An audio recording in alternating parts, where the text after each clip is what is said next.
नमस्कार, स्वागत है आपका। आप देख रहे हैं इंडिया वॉइस और मैं हूं आपके साथ योगेश पांडे।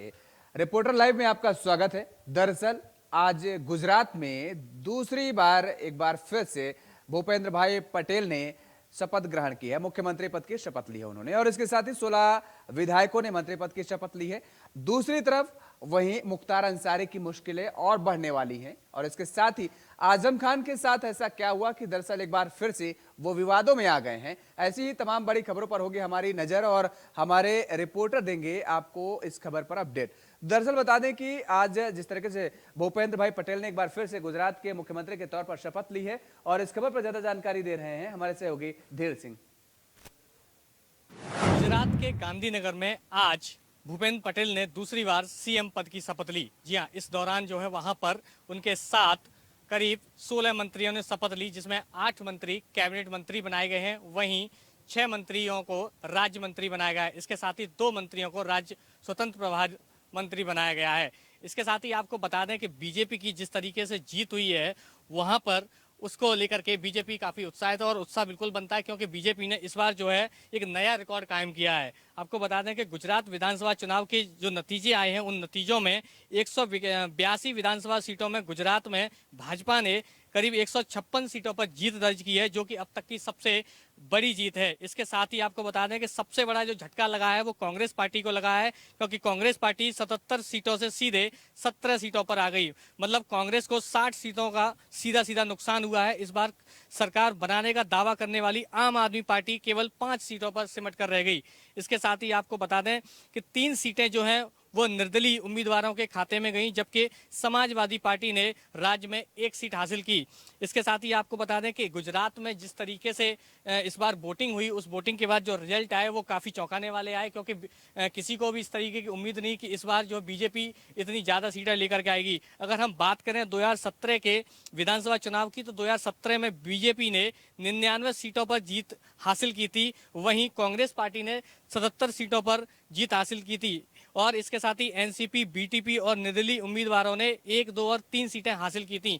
लेकिन इस बार जो है बीजेपी ने एक नया रिकॉर्ड कायम किया है। इसके साथ ही वहां पर जो है देखा गया कि इस बार जो शपथ समारोह हुआ उसमें कई दिग्गज चेहरे भी नजर आए जो इस शपथ समारोह कार्यक्रम में शामिल होने पहुंचे। वहीं आपको बता दें कि अब देखना ये होगा कि इस बार गुजरात में भूपेंद्र पटेल की जो दूसरी बार सरकार बनी है वो किस तरीके से विकास करती है। 2017 के मुकाबले इस बार गुजरात में किस तरीके का विकास देखने को मिलता है, ये अब आगे आने वाले वक्त में ही पता चलेगा।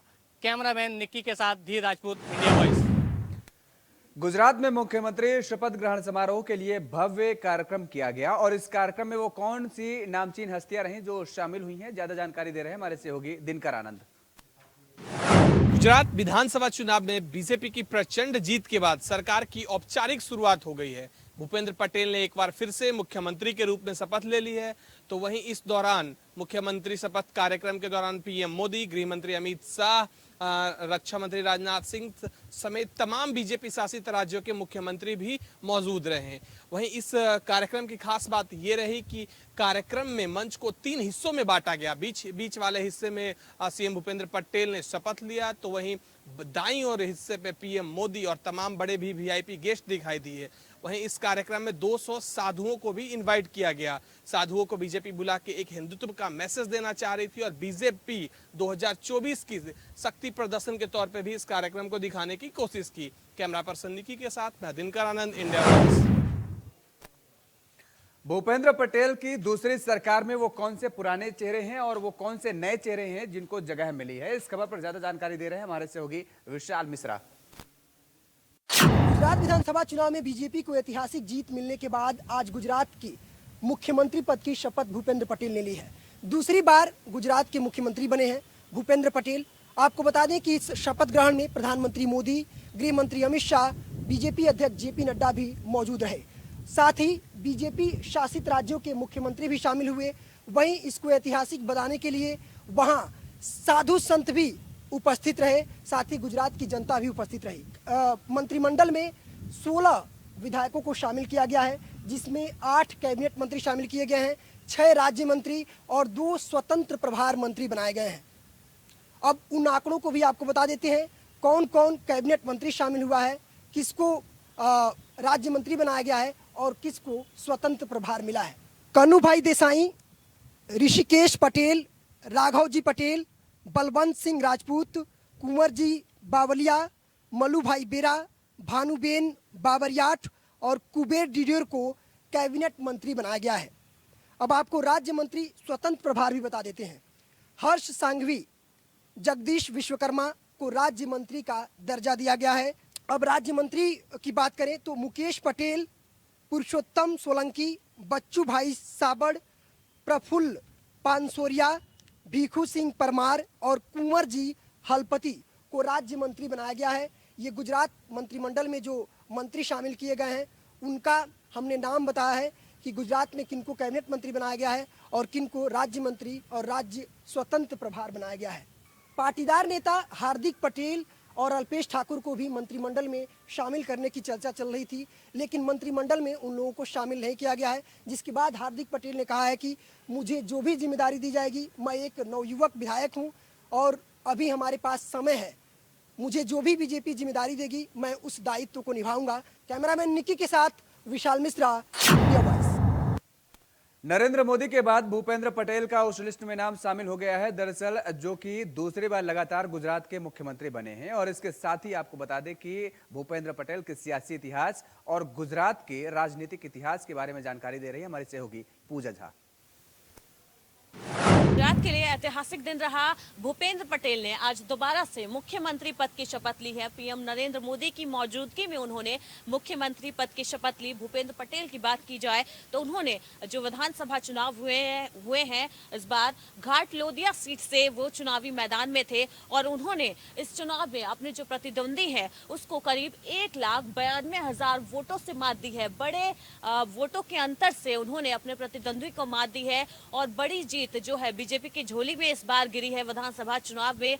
और गुजरात अगर की बात की जाए तो 1962 में यहाँ पर पहली बार विधानसभा चुनाव हुए थे। उसके बाद अब तक की ये सबसे बड़ी जीत है किसी भी पार्टी के लिए। इससे पहले 1985 में एक बार कांग्रेस ने 149 सीटें जीतने में 1985 में कांग्रेस कामयाब हुई थी और उसके बाद अब इस बार विधानसभा चुनाव में बीजेपी की झोली में 156 सीटें गिरी है। तो प्रचंड बहुमत इस बार बीजेपी को मिला है और उसका जो श्रेय है वो भूपेंद्र पटेल को जाता है। दोबारा से मुख्यमंत्री बने हैं। 1 साल के कार्यकाल में ही उन्होंने प्रधानमंत्री नरेंद्र मोदी और केंद्रीय गृह मंत्री अमित शाह की नजर में अपनी अलग छवि बना ली थी। आज उन दोनों नेताओं को भूपेंद्र पटेल पर भरोसा है। वैसे भूपेंद्र पटेल को पूर्व मुख्यमंत्री आनंदीबेन पटेल का भी करीबी माना जाता है। ये भी कहा जाता है कि भूपेंद्र पटेल की तरह से वे राजनीतिक गुरु भी रही हैं उनकी। प्रधानमंत्री नरेंद्र मोदी की तरह भूपेंद्र पटेल मंत्री नहीं सीधे मुख्यमंत्री बने हैं। बतौर मुख्यमंत्री जब भूपेंद्र पटेल पोरबंदर में अवैध निर्माणों पर कार्रवाई की तो उन्हें बुलडोजर दादा भी कहा गया था। पीएम मोदी ने चुनाव प्रचार के दौरान उनकी इस कार्रवाई की तारीफ भी की थी और इसके बाद प्रधानमंत्री नरेंद्र मोदी ने भूपेंद्र की सरकार डबल इंजन की सरकार का स्लोगन भी दिया था।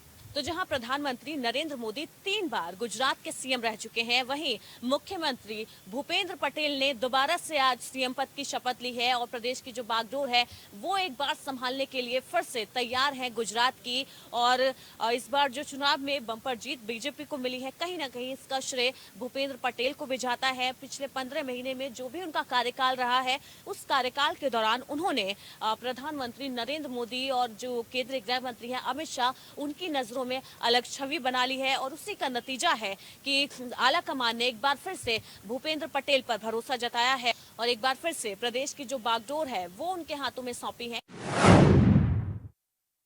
मैनपुरी लोकसभा में हुए उपचुनाव और मिली बम्पर जीत के बाद डिंपल यादव को लोकसभा अध्यक्ष ओम बिरला ने संसद की सदस्यता दिलाई। आपको बता दें कि इस दौरान ऐसा क्या हुआ कि अब 2024 के लोकसभा चुनाव को लेकर के तमाम सारे कयासबाजी लगाना शुरू कर दिया गया है। इस खबर पर ज्यादा जानकारी दे रहे हैं हमारे सहयोगी नितिन चौधरी।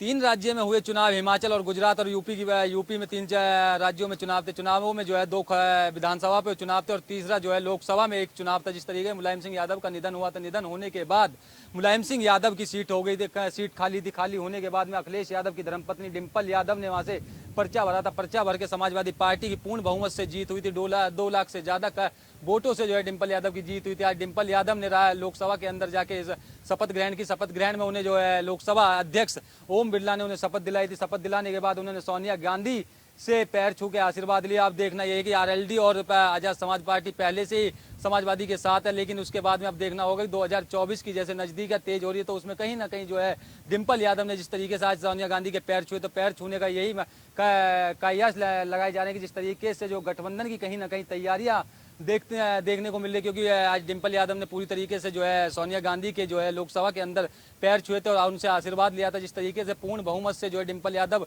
मैनपुरी सीट से जीती थी और पूर्व विजेता हुई थी, तो उसको देखते हुए आज डिम्पल यादव ने उनके सोनिया गांधी के पैर छुए थे। पैर छूने के बाद में जाइए कहीं ना कहीं 2024 की पूरी रणनीतियों को लेकर यहाँ पर तैयारी की जा रही, क्योंकि जब पहले आरएलडी की बात की जाए तो आरएलडी जो है पहले से ही समाजवादी पार्टी के साथ और आजाद समाज पार्टी जो है सपा समाजवादी पार्टी के सरकार के साथ है। लेकिन अब कहीं ना कहीं कांग्रेस भी गठबंधन की पूरी कयास लगाई जा रहे हैं कि जिस तरीके से आज सोनिया गांधी का आशीर्वाद उन्होंने लिया पैर छू के, तो डिम्पल यादव के आशीर्वाद में कहीं ना यही देखा जा रहा है कि जिस तरीके से 2024 के चुनावों की नजदीकियां काफी तेज है, तो उसमें देखने को लगा कि जिस तरीके से लोग यहाँ पर गठबंधन की कहीं ना कहीं सोनिया गांधी से जो है पूरी तैयारी में लगी हुई है। कैमरामैन निक्की के साथ मैं नितिन चौधरी, इंडिया वॉइस।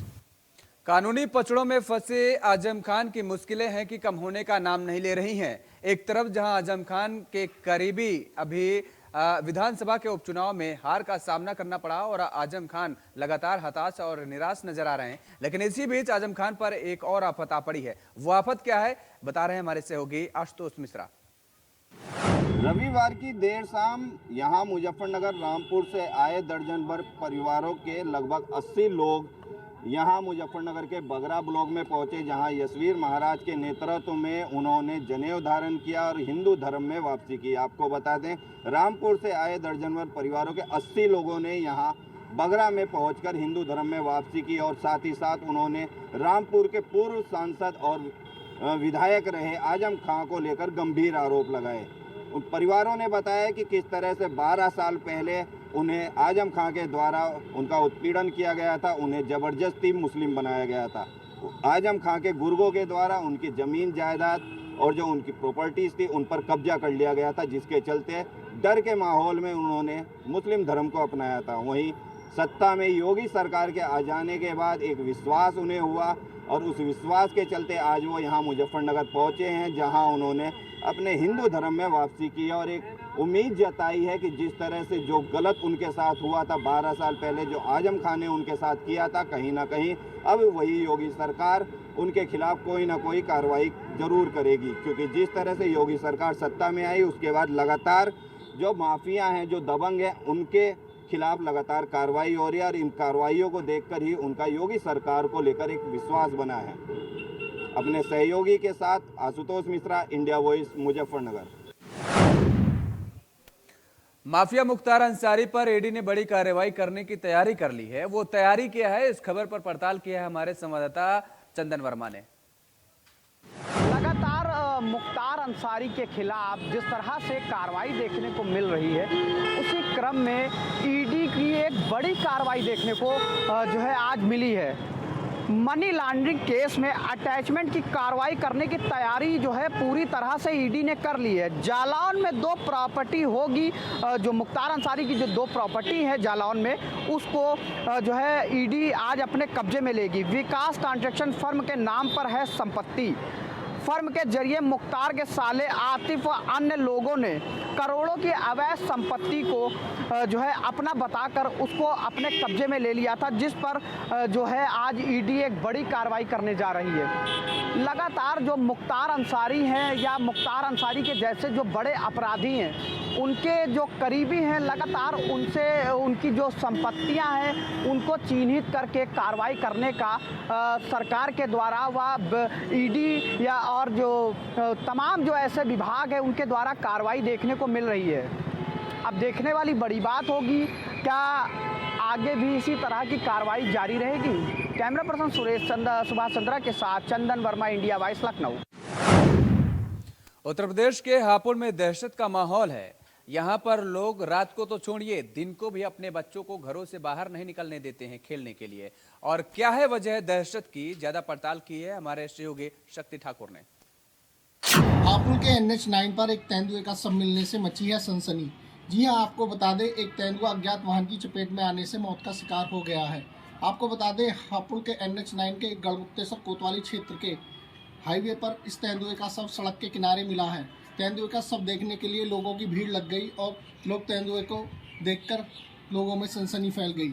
आपको बता दें कि ये तेंदुआ किसी अज्ञात वाहन की चपेट में आया था और उसके बाद इस तेंदुए ने अपना दम तोड़ दिया है। फिलहाल तेंदुए के शव को वन विभाग को सुपुर्द कर दिया गया है। कैमरामैन संजय कश्यप के साथ इंडिया वॉइस के लिए हापुड़ से शक्ति ठाकुर।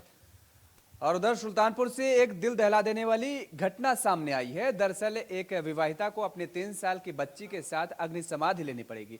क्या है वजह जो अग्नि समाधि लेनी पड़ी, इस खबर पर ज्यादा जानकारी दे रहे हैं हमारे संवाददाता शैलेश। सूरापुर कस्बे में 2 जली लाश मिलने से हड़कंप मच गया।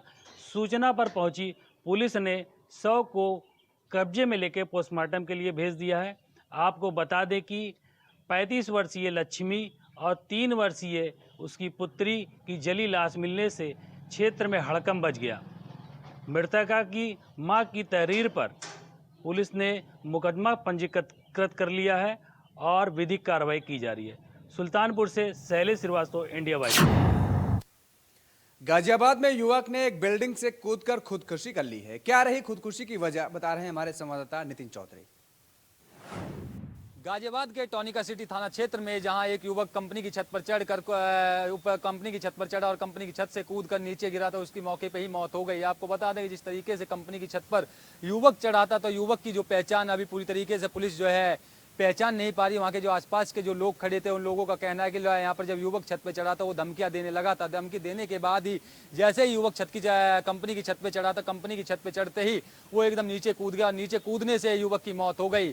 फिलहाल पुलिस का कहना है कि फिलहाल बॉडी को पोस्टमार्टम के लिए भेज दिया गया और बॉडी की पूरी तरीके से जाँच की जा रही है कि आखिरकार ये युवक कहाँ रहता था। उसके पूरे डॉक्यूमेंट्स खंगालने में लगी हुई है टॉनिका सिटी पुलिस। तो पुलिस का कहना है कि अभी तक युवक की पहचान पूरी तरीके से सही नहीं पहचान पाई गई है। और साथ ही उसका कहना है, पुलिस का कहना है कि जिस तरीके से युवक कंपनी की छत पे चढ़ा है कि उसके जो कंपनी के जो लोग हैं उनसे भी पूछताछ की जा रही है, कंपनी के मालिक से भी पूछताछ की जा रही है कि जिस तरीके से युवक कंपनी की छत पे चढ़ा है कि आखिरकार कहाँ से वो छत पे चढ़ा और किस तरह कौन से रास्ते से वो छत के ऊपर आया था। तो उसमें जो है कैमरे, सीसीटीवी कैमरे जो कंपनी के अंदर लगे हुए हैं उस कंपनी के सीसीटीवी कैमरे की जो पुलिस छानबीन कर रही है। पुलिस का कहना है कि आखिरकार जब गेट में जो है गार्ड बैठे रहते, गार्डों ने भी उसकी जो है पहचान नहीं कर पाई और जो वहाँ पर सीसीटीवी फुटेज लगे हुए हैं, जो कैमरे लगे हुए हैं, उन कैमरे में भी युवक की पहचान नहीं हो पा रही। पुलिस का कहना है कि फिलहाल बॉडी को जो है पोस्टमार्टम के लिए भेज दिया गया है, उसका पंचनामा भर दिया गया है। लेकिन अभी उसके जो परिवार वाले हैं उन लोगों से भी, आसपास के लोगों से पूछताछ की जा रही है। जो वहाँ के लोग थे, कंपनी के अंदर जो लोग थे, लोगों का कहना था कि आखिरकार युवक जब छत पे चढ़ा था तो युवक ने जैसे ही धमकी देने की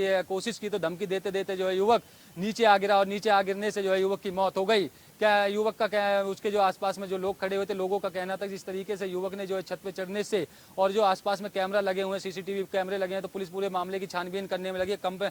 कंपनी के मालिकों से पूछताछ कर रही है और साथ ही उसके जो बायोडाटा है उसे भी पुलिस खंगालने में लगी। उसके डॉक्यूमेंट्स भी देखे जा रहे हैं। उसके जो आधार कार्ड भी जो युवक की जेब से मिले, उसे आधार कार्ड के हिसाब से जो है उसके परिवार वालों से भी संपर्क साधने की पूरी कोशिश कर रही है टॉनिका सिटी पुलिस। लेकिन अभी तक फिलहाल युवक की जो पहचान है वो फिलहाल पूरी तरीके से जो है सक्सेस नहीं हो पाई। तो उसी को देखते हुए पुलिस पूरे मामले में अभी जांच पड़ताल कर रही है और युवक की जो बॉडी है उसे पंचनामा करके जो है पोस्टमार्टम के लिए भेज दिया गया है। और साथ ही पुलिस का कहना है कि जल्दी से जल्दी युवक की पहचान भी कर ली जाएगी और आखिरकार किससे पूछा जाएगा जो लोग यहाँ पर कंपनी में काम करते थे। और साथ ही जिस तरीके से युवक छत के ऊपर चढ़ा था, छत पे जैसे ही कूदा तो नीचे आकर उसकी मौत हो गई। मौत होने से उसके बाद पुलिस को सूचना मिलती है, सूचना पे पुलिस मौके पे पहुंचती है। साथ ही उसके बाद में पता चलता है कि आखिरकार युवक किस कंपनी में कार्य करता था। उस कंपनी के जो आसपास के लोगों से भी पूछताछ करने में लगी है।